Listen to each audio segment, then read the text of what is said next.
Hello everyone, once again welcome back to our channel Study Studio and today's topic is cost. हमने last video में management accounting का concept, characteristics and importance and role of an accountant हमने discuss कर चुका है।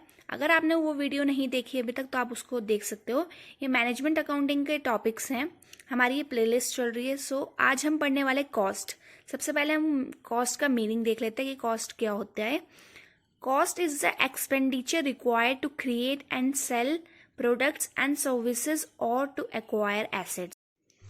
Cost is the expenditure. So expenditure क्या होता है? Expenditure खर्चा होता है कि required to create, हमें खर्चा चाहिए होता है किसी भी चीज को बनाने के लिए और उसको बेचने के लिए और उसमें सर्विसेज प्रोवाइड करने के लिए। जब हम किसी भी एसेट को एक्वायर करते हैं, एक्वायर मतलब हम जब किसी भी चीज को गेन करते हैं या रिसीव करते हैं, जैसे हमने कोई भी एसेट हमने लिया तो उसमें जो एक्सपेंडिचर लग रहा है उसको हम क्या बोलेंगे? कॉस्ट। उस पर जो भी एक्सपेंडिचर लग रही है, एक्सपेंसेस लग रहे हैं, उस चीज को हम क्या बोलेंगे? Cost. So cost can be designated as an expenses such as cost of goods sold. अगर हम कोई भी चीज बेच रहे हैं, जो भी उस पर कॉस्ट लग रही है तो वो भी हमारी क्या होगी? कॉस्ट होगी, जो लोग पीपल पे करेंगे, जो भी उसका प्राइजेस होगा।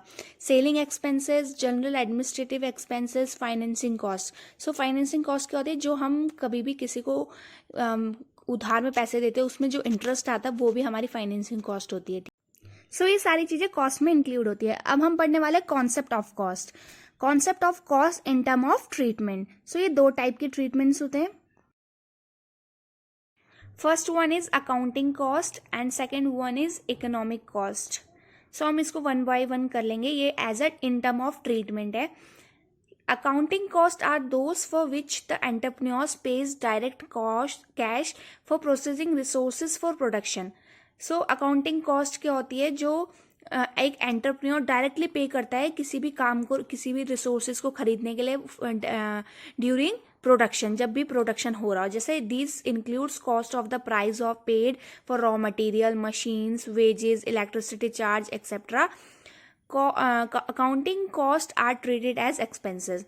ये अकाउंटिंग कॉस्ट होती है, जो भी ये एक्सपेंसेस लगते हैं उन्हें अकाउंटिंग कॉस्ट बोला जाता है। नेक्स्ट आ जाता है इकोनॉमिक। इकोनॉमिक कॉस्ट में क्या होता है? There are certain cost that accounting cost disregard. These include money which the entrepreneur forgoes but would have earned had he invested his time, efforts and investment in other ventures. इसमें क्या होता है? जो entrepreneur होता है वो अपना पूरा जो भी मतलब इन्वेस्टमेंट होता है, अपना टाइम इन्वेस्ट करता है, अपना टाइम, एफर्ट्स और इन्वेस्टमेंट इन अदर वेंचर्स में। For example, few entrepreneur would take earn an income had he sold his services to other instead of working on lie own business. अपने खुद के business में काम करने से बढ़िया वो क्या करते हैं? दूसरे वेंचर्स में इन्वेस्ट करते हैं अपना टाइम, एफर्ट्स एंड इन्वेस्टमेंट। इसको जो भी इससे कॉस्ट रिसीव होती है उसको क्या बोलते हैं? हम इकोनॉमिक कॉस्ट। अभी हमने पढ़ा concept of cost in term of treatment. इसमें दो टाइप का पढ़ा हमने, एक accounting cost and second one is economic cost, जिसमें एंटरप्रेन्योर्स क्या कर रहे थे? खुद का इन्वेस्टमेंट लगा रहे थे, मतलब या तो प्रोडक्शन पे या तो रॉ मटेरियल वगैरह पे। अकाउंटिंग कॉस्ट में रॉ मटेरियल में एंड सेकेंड वन में अपना टाइम एंड एफर्ट्स। नेक्स्ट आ जाता है concept of cost in term of nature of expenses. इसमें भी दो टाइप के हैं। First one is outlay cost and second one is opportunity cost. One by one करके हम डिस्कस करते हैं। फर्स्ट आ जाता है outlay cost. The actual expenses incurred by the entrepreneur in employing inputs are called outlay cost. इसमें क्या होता है? कि एंटरप्रेन्योर एक्चुअल एक्सपेंसेस एम्प्लॉय के बदले इनपुट करता है, उसको बोलते हैं हम आउटले कॉस्ट। और क्या चीजें इंक्लूड करता है वो? Wages, rents, electricity, raw materials etcetera. ये सारी चीजें को क्या बोलते हैं? आउटले कॉस्ट में इंक्लूड्स होती है। तो वो क्या करता है? एंटरप्रेन्योर पे करता है किसको? एम्प्लॉय के बदले। नेक्स्ट आ जाता है opportunity cost. Opportunity cost are income from the next best alternatives that is forgone when the entrepreneur could have earned a salary had he worked for other instead of spending time on his own business. Opportunity cost भी ऐसी income होती है जो एक entrepreneur next best alternative से कमाता है। सो जब भी वो अपना मतलब उसने बोला कि अपने खुद के बिजनेस में टाइम स्पेंड करने से बढ़िया वो कहीं और जाके मतलब वर्क करता है और उससे सैलरी गेन करता है। और कभी भी एंटरप्रेन्योर सैलरी गेन नहीं करता है, सैलरी नहीं लेता है, वो क्या रिसीव करता है, हमेशा प्रॉफिट रिसीव करता है। सो ठीक है, अब हमने क्या पढ़ा, concept of cost in term of nature of expenses में दो टाइप्स पढ़ लिए। एक फर्स्ट होता है आउटले कॉस्ट, सेकंड होता है अपॉर्चुनिटी कॉस्ट। सेकंड आ जाता है इसमें concept of cost in term of traceability. So हम अब इसके हमने दो कॉन्सेप्ट्स पढ़ चुके हैं कॉस्ट के। फर्स्ट हमने पढ़ा ट्रीटमेंट, सेकंड हमने पढ़ा एक्सपेंसेस एंड थर्ड अब हम पढ़ेंगे ट्रेसेबिलिटी। सो इसमें भी दो टाइप्स है, एक है direct cost and indirect cost. Traceability के भी दो पार्ट्स है, direct cost and indirect. One by one करके हम रीड करते हैं। Direct costs are related to a specific process or product. They are also called traceable costs as we can directly trace them to a particular activity, product or processor. So इसमें क्या होता है? जो specific process होता है किसी भी product को बनाने के लिए, उसमें जो भी कॉस्ट होती है वो उसको बोलते हैं हम direct cost. They also called traceable cost, उसको ट्रेसेबल कॉस्ट भी बोलते हैं, जो डायरेक्टली ट्रेस होती है किसी भी चीज को, एक्टिविटी को करने के लिए या प्रोडक्ट को या प्रोसेस को करने के लिए। नेक्स्ट आ जाता है indirect cost. Indirect cost or untraceable costs are those which do not directly related to the specific activity or component of business. तो indirect cost direct cost के अपोजिट हो जाएगी, सेम वैसे ही do not directly related to the specific activity or component or process of the ये।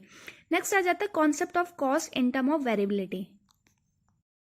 इसके भी दो types होते हैं, फर्स्ट आ जाता है फिक्स्ड कॉस्ट, सेकेंड आ जाता है वेरिएबल कॉस्ट। अब हम एक एक करके पढ़ते हैं इसको। फर्स्ट आ जाता है फिक्स्ड कॉस्ट। फिक्स्ड कॉस्ट क्या होता है? Fixed cost are those which do not change with the volume of outputs the business incurs them regardless of their level of production. Fixed cost क्या होती है? Fixed cost are those which do not change, वो change नहीं होती है with the volume of output, चाहे कितना भी आउटपुट हो उसकी कॉस्ट चेंज नहीं होगी। The business income them regardless of their level of production. Level of production के टाइम पे फिक्स्ड कॉस्ट का हम क्या करते हैं, यूज करते हैं। सेकेंड आ जाता है variable cost. So variable cost क्या होती है? These cost will very depending upon the output that the business generate. Less production will cost fewer expenses. The business will pay more when its production is greater. तो जैसे fix cost में था production के level से हम check नहीं करते, इसमें हम प्रोडक्शन के उसमें चेक करते हैं कि कितना वेरिएबल हमारी मतलब कितना कॉस्ट लगने वाला है किसी भी प्रोडक्शन को जनरेट करने में, किसी भी बिजनेस को जनरेट करने में या प्रोडक्शन करने में, उस चीज को बोलते हैं वेरिएबल कॉस्ट। सो ये सारे हमने आज कॉन्सेप्ट पढ़े। कॉन्सेप्ट ऑफ कॉस्ट 4 टाइप के होते हैं। फर्स्ट होता है ट्रीटमेंट, सेकेंड होता है एक्सपेंसेस, थर्ड होता है ट्रेसेबिलिटी और फोर्थ होता है वेरिएबिलिटी। सो अगर आपको ये वीडियो पसंद आई हो या आपके यूजफुल है तो don't forget to like, share and subscribe my channel and thank you for